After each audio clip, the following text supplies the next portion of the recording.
வணக்கம் மக்களே. இன்றைக்கி அம்மா வந்து அரிசி கேரட்டு வச்சு இன்றைக்கி ஒரு கூழ் வடகம் ரெடி பண்ணுவோம். வாங்க அதை எப்படி செய்யலாங்கிறத பார்ப்போம். ஹெல்த்தியானது. இன்றைக்கி அதை பண்ணி பார்ப்போம் வாங்க. இப்போ இந்த கூழ் வடகம் செய்யறதுக்கு 1 கிலோ அரிசி எடுத்து வச்சுருக்கேன். ரேஷன் அரிசி தான், புழுங்கல் அரிசி. 1/4 கிலோ கேரட்டு, ஒரு 5 பச்சை மிளகா. கேரட்டை வந்து நறுக்கி க்ளீன் பண்ணி நறுக்கி வச்சுருக்கேன். சீரகம், காயம் வந்து ஒரு துண்டு ஊற போட்டிருக்கேன். தேவையான அளவு உப்பு. இப்போ மாவு வந்து ஒரு நாள் நைட்டு ஃபுல்லாக இதை ஊற வச்சு நம்ம காலையில் க்ளீன் பண்ணி இங்கே அரைஞ்சிக்கிட்டு இருக்கு. மாவு அரைஞ்சிக்கிட்டு இருக்குது. இப்போ கேரட் அரைச்சி கொண்டு இது கூட சேர்த்துக்கிடுவோம். இது அரையிட்டோம். இப்போ 5 பச்சை மிளகா இதுக்குள்ளே போட்டுக்கிடுவோம். இந்த கேரட்டையும் போட்டு அரைச்சிட்டு வந்துடுவோம். அரைச்சி கொண்டு மாவில் கொண்டு சேர்க்கணும். இப்போ கேரட்டு மிளகாயும் அரைச்சிட்டு வந்துட்டோம். இப்போ அந்த மாவோட மிக்ஸ் பண்ணணும். அதை மிக்ஸ் பண்ணிடுவோம். அரையும்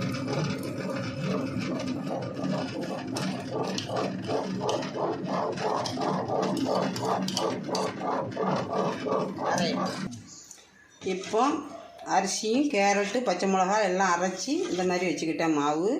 இங்கே வந்து தண்ணி வந்து கூழுக்கு வந்து கூட வரும் குறைய வரும். நம்ம அதனால் அளந்து வைக்கிறதுனால நிற்காது. அதனால் நம்ம தண்ணி கூட வச்சு கொஞ்சம் எடுத்து வச்சுக்கணும் வெந்நியை. அப்புறம் நம்ம காணலாம் கொஞ்சம் கொஞ்சம் ஊற்றி கிண்டணும். ஒரு அளவுக்கு நான் வெந்நி வச்சுருக்கேன். எவ்வளோ அரிசி போடுறோமோ அந்த அளவுக்கு வச்சுக்கிட்டு எடுத்து வச்சுக்கோங்க வெந்நியை. இப்போ கொஞ்சம் வெந்நி எடுத்து வச்சுட்டேன். இதில் இந்த காயம் ஊற வச்சுருக்கேன். இதில் இப்படியே போட்டுக்கிடுவோம். அதில் வேகட்டும். கொஞ்சம் தேவையான ஒரு 3 டீஸ்பூன் உப்பு போட்டுக்கிடுவோம். அப்புறம் பார்த்துக்கிட்டு போடணும். கூழ் வடகத்துக்கு வந்து நிறைய உப்பு சேர்ந்துடக்கூடாது, நல்லா இருக்காது, திங்க முடியாது. பார்த்துக்கிட்டு போட்டுக்கிடுவோம். இப்போ வெந்நி நல்லா கொதிச்சிருச்சு. இந்த மாவு வந்து இதில் கொஞ்சம் கொஞ்சமாக ஊற்றிக்கிட்டு நம்ம கிண்டோம். இப்படியே கை விடாமல் கிண்டிக்கிட்டே இருக்கணும். கட்டி பிடிச்சிரும்.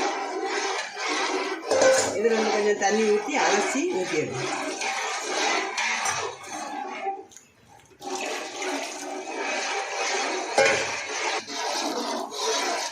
இப்படி கை விடாமல் கிண்டிக்கிட்டே இருக்கணும். கை விட்டுட்டேன்னா அடி பிடிச்சிரும். வெந்த பிறகு பிடிக்காது. அதனால் நம்ம அது வரைக்கும் கிண்டிக்கிட்டே இருக்கணும்.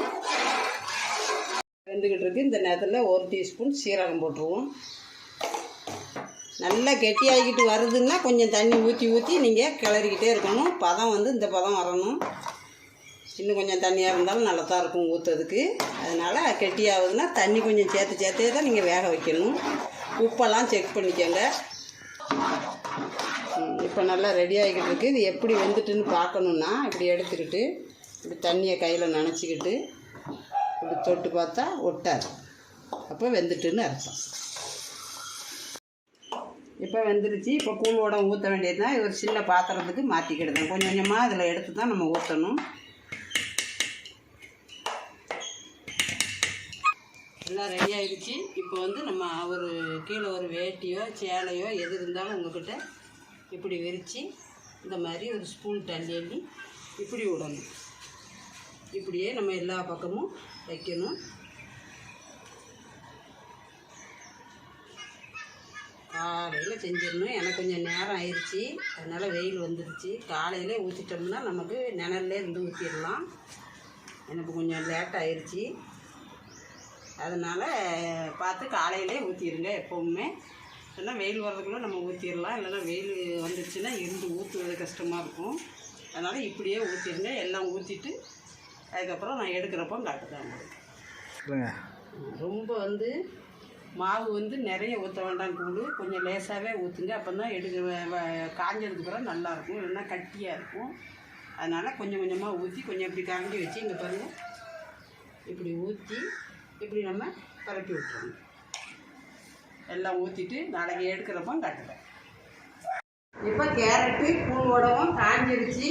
இப்போ இதை இப்படி இந்த மாதிரி பிரட்டி போட்டு நம்ம தண்ணி தொளித்து 1 நிமிஷம் கழித்து எடுக்கணும். வாங்க தொளிக்கணும். இப்படி ரொம்ப தொளிக்க வேண்டாம். அப்படி லேசாக தொளித்து ஒரு நிமிஷம் அப்படியே விட்டுருவோம். அப்புறம் நம்ம எடுப்போம். இப்போ நல்லா காஞ்சிருச்சு. நம்ம வந்து இந்த மாதிரி எடுப்போம். இப்படி எடுப்போம். தண்ணி எல்லாம் ஊறி இருக்குது. நம்ம இப்படி எல்லாம் சேர்த்து நம்ம இப்படி எடுத்தால் இந்த பாருங்க இப்படி உரிச்சு எடுத்து நம்ம அடுத்தால வெயிலில் போடணும். இப்படி உரிச்சு எடுத்து கொஞ்சம் நம்ம தண்ணி தொளிச்ச பச்சை இருக்கும், நம்ம வெயிலில் 2ஆவது காய வச்சு எடுத்து நம்ம ஒரு பாத்திரத்தில் வச்சுக்கிட வேண்டியது தான் வருஷ கணக்கில். பாருங்கள் இந்த கேரட்டு கூழோடவும் நல்லா காஞ்சிருச்சு, நல்லா சத்தங்களுக்கு பாருங்கள். இப்போ இதை உங்களுக்கு பொரிச்சு காட்டுறேன். இப்போ அடுப்பத்தை வச்சு சட்டி காய வச்சுருக்கேன், கொஞ்சம் ஆயில் ஊற்றுதேன், சூடாகட்டும். இப்போ என் ஆயில் நல்லா சூடாகிடுச்சு. இப்போ அதை தட்டுதேன்.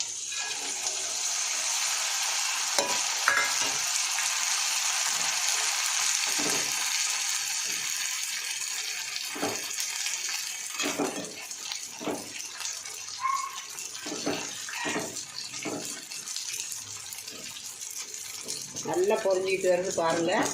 நல்லா சூப்பராக இருக்குது கலரு. கேரட்டு நல்ல ஹெல்த்தியானது, குழந்தைங்களுக்கு கொடுக்கறதுக்கு அவ்வளோ ஒரு டேஸ்ட்டாக இருக்கும் பாருங்கள். ஒரு வருஷத்துக்கு நம்ம வச்சுக்கலாம். நல்லா காய போட்டு வச்சிடணும்.